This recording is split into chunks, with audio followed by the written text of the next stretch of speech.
नमस्कार, मैं उनिशा। आप सभी दर्शकों का बहुत बहुत स्वागत है देश न्यूज के खास कार्यक्रम प्रेस वार्ता में। दर्शकों, प्रेस वार्ता जिसमें हम आपको बताते हैं देश दुनिया की तमाम बड़ी खबर, तमाम बड़ी अपडेट, ऐसी कौन सी खबरें हैं जो आज अखबारों में हेडलाइंस बनी हुई हैं और प्रमुखता से प्रकाशित हुई है। हमारे साथ जुड़ चुके हैं एडिटर इन चीफ जय श्रीवास्तव जी, हमारे साथ एडिटर सूरज पाठक जी, हमारे साथ पॉलिटिकल एडिटर प्रवाल सक्सेना जी जुड़ चुके हैं। आप तीनों मेहमानों का बहुत बहुत स्वागत है। तो दर्शकों, आज हम जानेंगे कि आज की सबसे बड़ी अपडेट और बड़ी खबर क्या है। सीधे चलेंगे एडिटर इन चीफ के पास। जय जी, आज की तमाम बड़ी खबर, साथ ही साथ ऐसी कौन सी खबर है आज जो अखबारों में प्रमुखता से प्रकाशित हुई है और हेडलाइंस बनी हुई है, हमारे दर्शकों के साथ साझा करें। देखिए, कई दिनों से पाकिस्तान के ऊपर हम जो खबर छाप रहे हैं उसके विस्तार पूर्वक दर्शकों को बता रहे थे। जी। आज एक और खबर है पाकिस्तान की। आपने देखा होगा कुछ दिनों से पाकिस्तान और अफगानिस्तान और पाकिस्तान और तालिबान के बीच में एक तरह से जंग छिड़ी हुई है। और जो पाकिस्तान में बलूचिस्तान और दो स्टेट, तीनों स्टेट को मिला के जो है लोग चीन के खिलाफ और पाकिस्तान के सेना के खिलाफ मोर्चा खोल रखा है। कई बार उन लोगों के ऊपर हमला किए और हमले के में कई लोग मारे गए। बिल्कुल। अभी हाल ही में 6 चीनी जो सैनिक है, इंजीनियर है, उनको मौत के घाट उतार दिया है। तो ये मैं बार बार जो चीजें बोल रहा था कि चीन हमेशा विस्तार नीति पर भरोसा रखता है और इसमें चीन पाकिस्तान के ऊपर इनडायरेक्टली जो है कब्जा करना चाहता है। तो एक एक स्टेट करके वो कब्जा करने के और अग्रसर है। हाल ही में जो इंजीनियरों की मौत हुई है उससे अब चीन सतर्क होकर चीन ने अभी पाकिस्तान को दो टूक कह दिया है कि आप सुरक्षा में फेल हुए हैं। अब उस स्थान पर जो है हम ही सेना भेजेंगे और वहां पर हमारा जो है गुप्तचर विभाग ही काम करेगा। इसका मतलब है यही स्टाइल चीन की है। मैं शुरू से ही बोलता आ रहा हूं कि पाकिस्तान पर वो धीरे धीरे उनके प्रॉपर्टी पर, उसके बाद देश पर कब्जा करना उनके नियत है। और यही कारण है कि अभी इसी को मुद्दा बनाया, जो इंजीनियर मरे हैं उसके आधार पर वो सेना भेजेंगे। और पहले भी आपने देखा होगा कि जो उनके जो सीपेक है, सीपेक का ये है कि चीन पाकिस्तान इकोनॉमिक कॉरिडोर, इसका जो निर्माण किया जा रहा था, उस निर्माण कार्य में पाकिस्तान को लाखों करोड़ रुपए उसमें आवंटन किया था चीन ने। और जिससे पाकिस्तान की जो स्थिति है वो आर्थिक स्थिति में थोड़ा बहुत सहयोग मिल रहा था। लेकिन इस बार जब ये हमला हुआ, हमले में जब चीनी जो इंजीनियर है वो मारे गए, तब जाके जो है फिर से पाकिस्तान को दो टूक जवाब दे दिया कि अब हम जो है आपके ऊपर भरोसा नहीं कर सकते, आपके सेनाओं के ऊपर भरोसा नहीं कर सकते। अब हमारे फौज वहां पर तैनात होंगे। और जिस प्रकार पाकिस्तान फिलहाल तनहाली क्या हाल है अभी, तो उससे क्या लग रहा है कि ये कुछ पैसे दे के, कुछ उधार दे के और कुछ न कुछ प्रॉपर्टी वो फिर हासिल करेंगे। और जैसे ही चीन अपना सेना वहां भेजेंगे तब जाके जो है पाकिस्तान उस समय चीन को मना भी नहीं कर पाएंगे और हाँ भी नहीं कर पाएंगे, क्योंकि जनता चीनी फौजियों के खिलाफ होंगे। लेकिन पाकिस्तान सरकार जो है मजबूर होकर उनको आने देना पड़ेगा। बिल्कुल, बिल्कुल। और यहीं से शुरुआत होगी पाकिस्तान पर कब्जे की, क्योंकि अब पाकिस्तान की स्थिति से पूरी दुनिया वाकिफ है और दुनिया से कोई लेना देना नहीं है कि तंगहाल देश को लेके क्या करेंगे। लेकिन जब तालिबान और अफगानिस्तान जो है यही चाहता है कि हम कब्जा करें और चीन चाहता है कि हम कब्जा करें, अब ये दोनों के बीच में प्रतिद्वंदिता है कि उस देश पर कब्जा कौन करे। लेकिन कुल मिला के नुकसान पाकिस्तान को ही है। दूसरी एक और खबर है अमेरिका से। जो ब्रिज हादसे में 6 लोगों की मौत हुई है उसमें जो बाइडेन ने भारतीय सेना की बहुत तारीफ की है। उन्होंने कहा कि भारतीय सेना की सूझबूझ से कई जानें बच गई है। लेकिन मैं ये बताना चाहूंगा, ऐसे समय पे जब जो बाइडेन बयान दे रहे हैं, जब वहां पर इलेक्शन है, पूरा देश, पूरा अमेरिका जो है अभी इलेक्शन मोड पर है। जैसे भारत इलेक्शन मोड पर है उसी प्रकार अमेरिका भी इलेक्शन मोड पर है। तो इस इलेक्शन में फायदा पहुंचाने के लिए हर प्रकार से जो है जो भारतीय खुश है ऐसे करना में वहां पे या ऐसे बोलचाल ऐसे भाषण दिए जाते हैं। और अभी फिलहाल वह ट्रंप जो बाइडेन पर भारतीय वोटरों पर भारी है, क्योंकि भारतीय वोटर जो है ट्रंप को ज्यादा पसंद करते हैं। तो इसी को देखते हुए जो बाइडेन ने भारत की तारीफ की और भारतीय सेना की तारीफ की और उनके बुद्धि की जो है कुशलता की तारीफ की, इससे हो सकता है कि भारतीय जो वोटर है वो प्रभावित हो, यही उनका मंशा है। लेकिन मैं ये बताना चाहूंगा, अमेरिका धीरे धीरे भारत के जो कुशल कला है उसके समर्थक बनते जा रहे हैं और सार्वजनिक स्थान पर वो बोलते भी आए हैं। बिल्कुल जी, हम सीधे चलेंगे एडिटर सूरज पाठक जी के पास और उनसे आज की तमाम बड़ी खबर, तमाम बड़ी अपडेट जानेंगे। बिल्कुल निशा, जिस तरह से जय श्रीवास्तव जी ने अंतर्राष्ट्रीय खबरों की ओर ध्यान आकर्षित कराया और भारतीय सेना की बात कही, तो एक और खबर भारतीय सेना से जुड़ी हुई मैं बताना चाहूंगा कि जहां अमित शाह का जो बयान सामने आया है कि कश्मीर से अफस्पा हटाया जाएगा और वहां पर अब जो कानून व्यवस्था की कमान होगी वो स्थानीय पुलिस के हाथ में होने वाली है। बिल्कुल। और सेना को हटाए जाने की बात जो थी, ये धारा 377 हटाने से पहले मैं बात करूं कि 2008-9 से ये बात पहले वहां चल रही थी कि कश्मीर से सेना को हटाया जाए। और क्योंकि कई बार मामले सामने आए कि भारतीय सैनिक की वर्दी पहन करके कुछ उपद्रवियों ने वहां कुछ हरकतें की, जिससे बात ये भी आई थी कि सेना के प्रति नाराजगी हो गई थी। लेकिन बाद में वो चीजें स्पष्ट हो गई कि वो भारतीय सैनिक नहीं थे जिन्होंने इस तरह की हरकत की थी। और अब जाकर के उस पर निर्णय लिया गया है कि अब कश्मीर से अफस्पा हटाया जाएगा। दूसरी तरफ एक और बात है कि भारत में चुनाव हैं और चुनाव की जो तैयारियां चल रही थी कि पहले चरण का जो चुनाव होना है उसमें 21 राज्य की 102 सीटों पर नामांकन प्रक्रिया पूरी कर दी गई है, क्योंकि 27 तारीख प्रथम चरण के नामांकन की अंतिम तारीख थी और 30 तारीख जो है वह प्रथम चरण के नामांकन पत्र भरे जाने के बाद वापस लेने के लिए अंतिम तारीख है। और 19 अप्रैल को इन 102 सीटों पर चुनाव होना है। हालांकि मध्य प्रदेश की भी इसमें 6 सीटें शामिल हैं।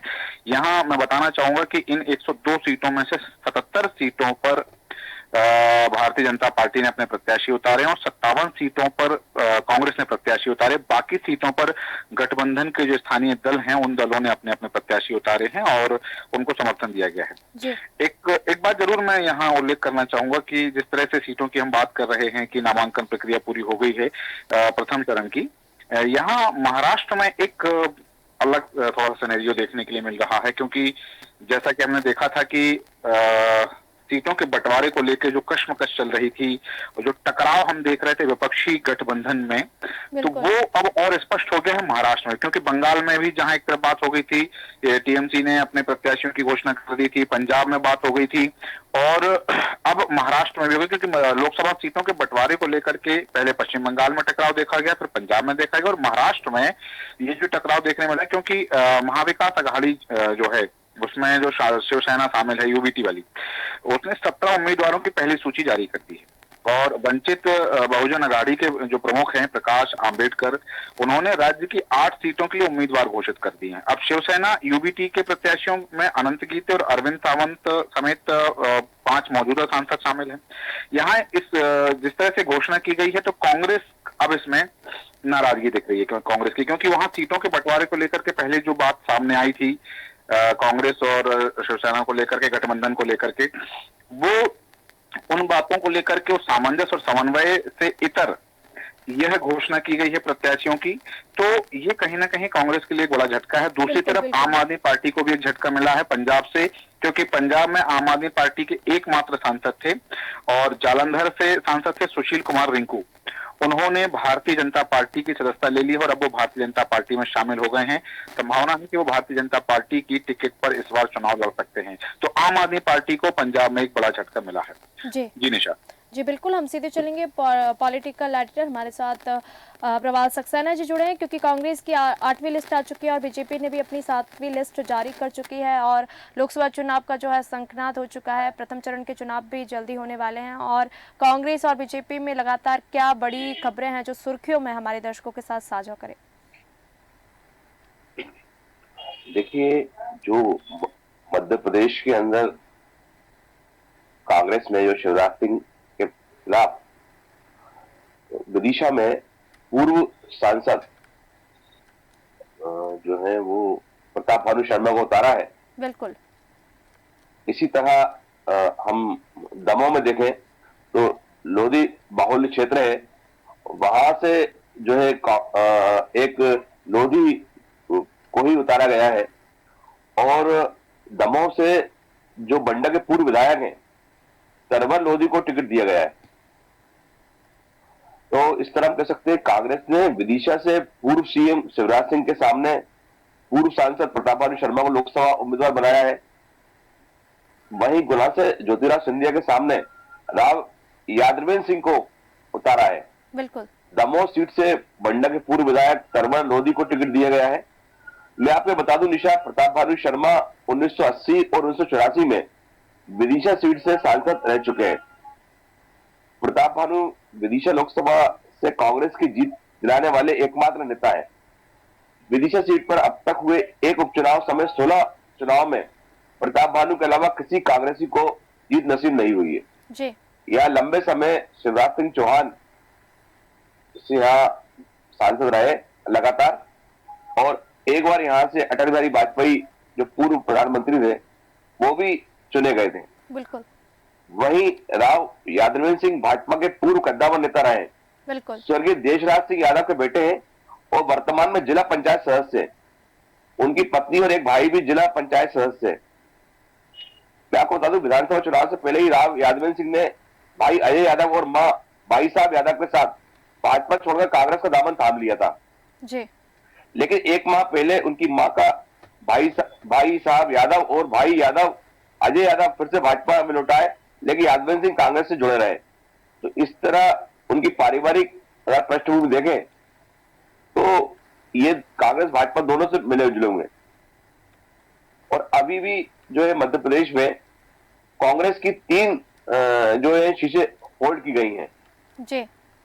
इधर हम बात करें कांग्रेस के स्टार प्रचारकों में इस बार नकुल नाथ और सुरजेवाला को बाहर किया गया है।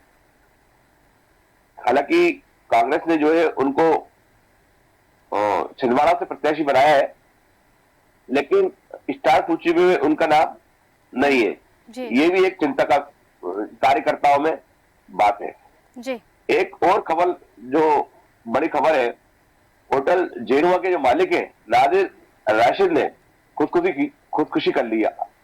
उनकी आत्महत्या उन्होंने की है।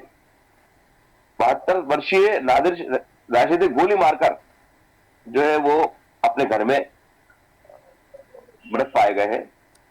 ये भी शहर की आज बड़ी खबर है। बिल्कुल बिल्कुल। और सीधे फिर से चलेंगे हम एडिटर इन चीफ जय श्रीवास्तव के पास। और जय जी, ऐसी कोई अपडेट या जानकारी जो लगातार सोशल मीडिया में सुर्खियां बटोरी और सोशल मीडिया में ट्रेंड कर रही हो, हमारे दर्शकों को साझा करें।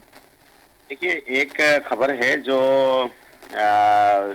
ISIS से जुड़ा हुआ है कि जो ISI है वो जजों को, उनके जो परिवार है जजों के, उन परिवार के सदस्यों को जो अगवा करके जो आतंकवादियों को छुड़ाने का काम इन दिनों चालू कर दिया है। विशेष करके कई देशों में जो जहां ISI के जो आतंकवादी वो बंद है, वहां सुनिए जिस तरीके से जो जज है उनके परिवार के सदस्यों को पहले वो अगवा करते हैं, उसके बाद मांग के अनुसार जो है उनको छुड़ाने का काम इन दिनों कई देशों में कर रहे हैं। ये उजागर कब हुआ? जब अभी रशिया पर ISI ने हमला किया और कई लोग उसमें मारे गए। जब इसकी इंक्वायरी हुई तो ये देखा गया कि वो लोग भी शामिल थे जो कहीं ना कहीं किसी जेल में बंद थे, लेकिन देखा गया कि इतना बड़ा आरोप होने के बाद वो छूटे कैसे। तब जाके ये पता चला कि जज के जो परिवार है उनको पहले अगवा किया और छुड़ाने में ये कामयाब हो गए, और छूट के आके फिर वही काम आतंकी चीज फैलाने का काम वो फिर से कर रहे हैं। ये एक पूरे अंतर्राष्ट्रीय स्तर पर इसलिए एक विचारणीय बात है, और विशेष करके जहाँ जहाँ आतंकी बंद है वहाँ अधिक ध्यान देने की अब जरूरत पड़ेगी। बिल्कुल बिल्कुल जी जी। सीधे चलेंगे हम फिर से। एडिटर सूरज जी हमारे साथ जुड़े हैं और हम सामाजिक मुद्दों से जुड़ी और क्राइम जगत से जुड़ी खबरों की ओर रुख करेंगे। और सर, ऐसी कोई जानकारी, ऐसी कोई अपडेट जो सामाजिक मुद्दों से जुड़ी हुई हो या क्राइम से जुड़ी हुई हो, हमारे दर्शकों के साथ साझा करें। देखिए, सबसे पहली बात तो जैसे कि आपने सामाजिक मुद्दों की बात कही कि एक बड़ी चीज ये है कि केंद्र सरकार ने विधानसभा चुनाव से पहले महिला शक्ति बंधन अधिनियम लागू किया। बिल्कुल जी। और भारतीय जनता पार्टी ने टिकट के बंटवारे में भी कहीं ना कहीं, पूरी तरह तो नहीं लेकिन कांग्रेस की अपेक्षा कहीं ज्यादा उसका पालन किया है। दूसरी तरफ अब क्योंकि चुनाव है और कई सीटें ऐसी हैं, बात करें मध्य प्रदेश की या देश की उन 543 में से कई सीटें ऐसी हैं जहां पर महिला मतदाता या तो निर्णायक भूमिका में हो, और कई जगह तो ऐसी भी स्थिति है निशा, मैं बताना चाहूंगा आपको निशा जी कि ये जो चीजें हैं कि कई बार महिला प्रत्याशी पुरुष प्रत्याशियों की अपेक्षा ज्यादा है। तो महिला मतदाताओं को आकर्षित करने के लिए एक नई चीज शुरू की जा रही है कि जो हम बात कर रहे हैं 19 करोड़ घरेलू महिलाओं की, क्योंकि उनको पैड वर्क फोर्स में लाने की तैयारी की जा रही है और इसका इम्पैक्ट ये पड़ेगा देश की जीडीपी में। यदि वो घरेलू महिलाएं जो हैं पैड वर्क फोर्स में शामिल हो जाती हैं तो देश की जीडीपी में 12% तक बढ़ोतरी हो सकती है। ये एक बड़ी तैयारी है, बड़ी चीज है, और देश में बड़ा बदलाव इसको लेकर के हो सकता है, क्योंकि जहां हम देख रहे हैं कि अपने केंद्र सरकार ने अपने पिछले कार्यकाल में जिस तरह से गतिविधियां की हैं, जिस तरह से महिलाओं को आगे लाने के लिए जो कवायदें की हैं, वो रंग लाती हुई दिखाई दे रही हैं। और इन तमाम चीजों के बीच में अब महिलाओं के सशक्तिकरण की जो बात की जाती है कि महिलाएं सशक्त हो रही हैं, महिलाएं सशक्त होंगी, तो अब वो चीजें जो है कहीं ना कहीं जमीन पर दिखने लगी हैं कि इस पूरी तमाम कवायद का जो हम ये कहें कि एक परिणाम हमारे सामने आने लगा है। दूसरी तरफ बात करूं मैं थोड़ा सा खेल की दुनिया से, तो जैसा कि पूर्व में भी कह चुका हूं कि ये जो आईपीएल चल रहा है, आईपीएल में सनराइजर्स ने जो प्रदर्शन किया है वो दर्शकों के लिए काफी रोमांचक भरा रहा है, क्योंकि आईपीएल में रिकॉर्ड स्कोर उन्होंने बनाया है और हैदराबाद की टीम ने 31 रन से जो मैच जीता है, दर्शकों के लिए बड़ा रोमांचक भरा ये मैच रहा। दूसरी तरफ ये जो आईपीएल है, इस आईपीएल में हर टीम के जो कप्तान हैं उनकी नजर बनी हुई है कि वो अपना प्रदर्शन बेहतर करें, अपनी टीम का प्रदर्शन बेहतर कराएं, ताकि उन्हें टीम इंडिया में जगह मिल सके। बिल्कुल हम फिर से चलेंगे पॉलिटिकल एडिटर प्रवाल सक्सेना जी के पास, क्योंकि कल केजरीवाल की हाई कोर्ट में सुनवाई थी, तो केजरीवाल ने गिरफ्तारी की मांग की थी, कि गिरफ्तारी से रिहा होने की मांग की थी, लेकिन केजरीवाल को गिरफ्तारी रिमांड से राहत नहीं मिली है और दिल्ली हाई कोर्ट ने ईडी से 2 अप्रैल तक जवाब भी मांगा है। इसको लेके और क्या जानकारी? नोटिस और टीम को सुनवाई की जो बात कही गई है वो बड़ा हाई प्रोफाइल मामला हो गया है और केजरीवाल को तुरंत राहत नहीं मिलेगी। ये माना जा रहा था कि ये लगता है अब तुम्हें पूरे बयानी में सकता है कि संदेह देना पड़ेगा, और हाईकोर्ट ने टीवी से जो मांगा है तो रिमांड हटाने की मांग पर सुनवाई की आज है। हाईकोर्ट ने शराब नीति की जुड़ी मनी लैंडरिंग से ईडी को हिरासत अरविंद केजरीवाल को तुरंत राहत देने से इनकार कर दिया। बुधवार को उनकी गिरफ्तारी को सुनवाई हुई थी, तो पहले जस्टिस पाल शर्मा ने जारी किया है। उन्होंने ईडी से 6 अप्रैल तक उससे जवाब मांगा है। इसकी सुनवाई 3 अप्रैल को होगी। इसी दिन गिरफ्तारी पर निर्णय हुआ। इस तरह देखिए ये बहुत बड़ा मामला है, पूरे मामले में पूरी देश एक प्रकार से राजनीति की नई बात है, और ये भी एक व्यक्ति जेल में रहकर अपने बना हुआ है और वहां से ही चला रहा है, तो ये एक बड़ी मजबूत होती है और इसको लेकर सरकार जेल से नहीं चलेगी। एलजी ने जो वहाँ के झारखंड में दिल्ली के उपराज्यपाल जो है कर दिया कि ये जो ड्रामा चल रहा है और उनको पता है कि जल्दी निर्णय लेना चाहिए, नहीं तो अपना निर्णय बनाएगा। और प्रजातांत्रिक देश में ये अपने आप में एक पहली है व्यक्ति इस हद तक पाया जाए कि वो संगठन के पद का भी संयोजक है, बाहर में भी मुखिया है और बाकायदा भारत से वो जो है वो फरमान जारी करता है और वो भारत के उसके मंत्री हुए वो बाकायदा प्रेस वार्ता करते हैं सरकार के रहे। तो ये एक प्रकार से संवैधानिक नया विवाद बना है। तो क्या कुछ बताएगा, सब बताएगा। फिलहाल अभी ईडी ने भी संबंधित कोर्ट और हाई कोर्ट में बना है पर पूरे देश भर की नहीं लगी।